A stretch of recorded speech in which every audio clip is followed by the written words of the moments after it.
Zvachim Daf Mem He. Les goïms qui veulent sacrifier un korban,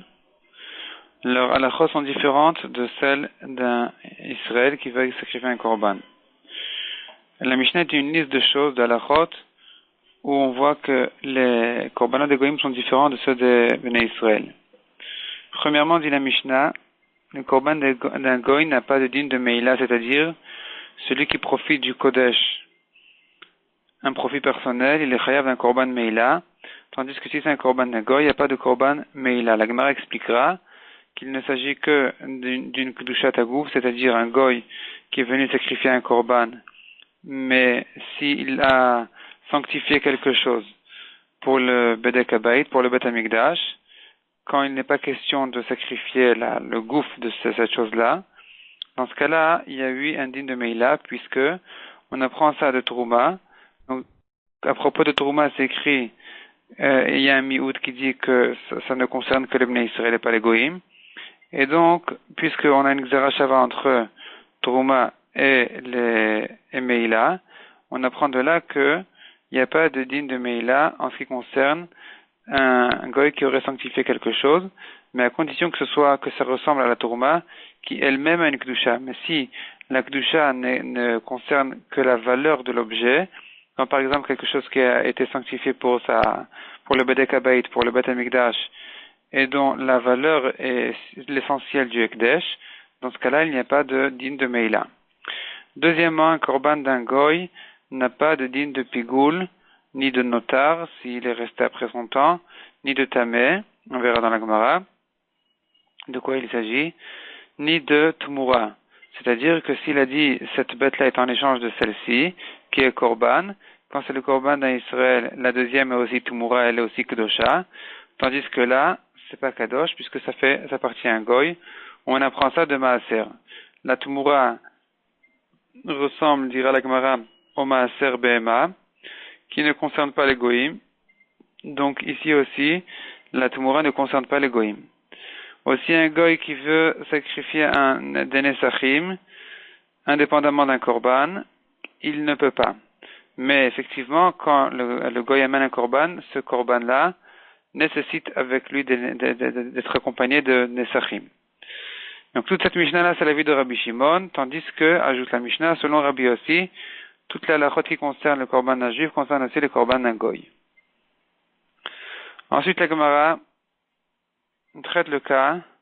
du sang du korban qui a été tamé.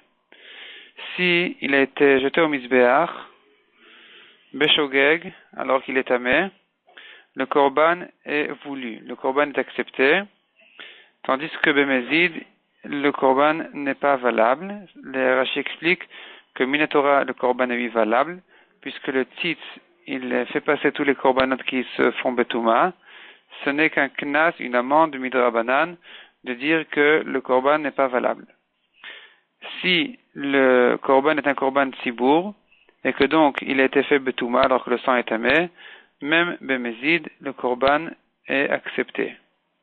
Tandis que si c'est le korban d'un goy, le korban n'est pas accepté, aussi bien beshogeg que bemezid quand le sang a été tamé. Et même selon Rabbi Yossi qui dit que les korbanot des goïm ont les mêmes halachot que les korbanot des Bnei Israël, ici c'est différent. Rabbi Yossi est d'accord que si c'est venu betouma, c'est pas accepté, puisque la Torah dit les raton lahem, le tzitz est là pour faire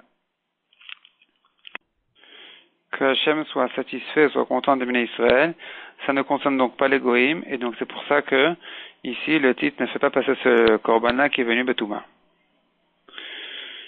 Ensuite, troisième sujet, la Mishnah dit, une nouvelle Mishnah qui dit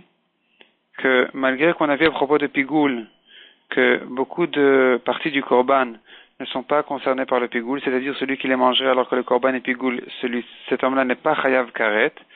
et on a vu que c'était toutes les choses qui n'ont pas de matir, qui n'ont pas une autre partie du korban qui viendrait les permettre. Donc à propos de ces parties-là du korban, il n'y a pas de din de Pigoul. Par contre, dit la Mishnah, si le korban est notar, donc il a passé son temps, ou bien tamé, et ici, on est 8 chayav, même sur ces parties-là du korban qui n'ont pas de matir, sur lesquelles on n'est pas chayav de pigoul. Sauf le sang, sur lequel il n'y a pas de chiyuv s'il est tamé, ou bien s'il est notar, celui qui mangerait ce sang-là n'a pas de chiyuv supplémentaire au-delà du issour de manger du sang. Il n'a pas au-delà encore un chiyuv pour le fait qu'il ait mangé du notar ou bien du tamé. Selon Rabbi Shimon, ce qui est immangeable, comme les bois de korban, ou bien comme la levona ou les ktoret, eh bien, ces choses-là, s'il les a consommées alors que c'était tamé, eh bien, il est patour. La Gemara dit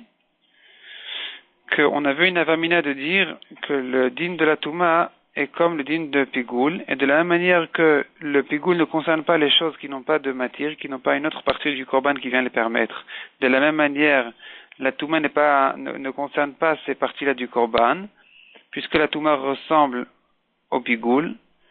dans certains cas. C'est pour cela que le pasuk vient dire que non, que même ce qui n'est pas concerné par le pigoul est concerné par la touma, comme la Torah dit, yikrav, ça vient inclure tout ce qui est, même ce qui n'est pas concerné par le pigoul, que à propos de la touma, il est lui concerné, donc si ça a été consommé betouma, effectivement on est chayav là-dessus. Et le principe est que toute chose qui est sanctifiée dans un kli sharet, à partir du moment où c'est rentré dans le kli sharet, eh bien, on est chayav là-dessus betouma, et toute chose qui n'est pas sanctifiée bekli sharet, mais qui dépend d'une partie d'un korban qui est sacrifié sur le mizbeach, à partir du moment où on a sacrifié la partie du korban, eh bien, même ces restes, malgré même que c'est pas sanctifié dans un kli sharet, eh bien, c'est, à partir de ce moment-là, on est déjà chayav betouma, si on les a consommés. De même, le notar, donc, c'est-à-dire le korban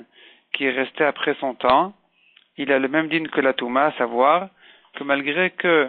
cet homme-là aurait mangé des parties du korban sur lesquelles on n'est pas chayav de pigoul, si c'est notar, on est quand même chayav, et la Gemara la prend d'un pasuk qui dit velo yechalelu, c'est écrit avec deux lamed, lo yechalelu, pour dire et que c'est concerné par le din de touma et que c'est concerné par le din de notar, donc tout le korban, toutes les parties du korban, si elles ont été mangées aussi bien betouma que notar, on est chayav karet là-dessus.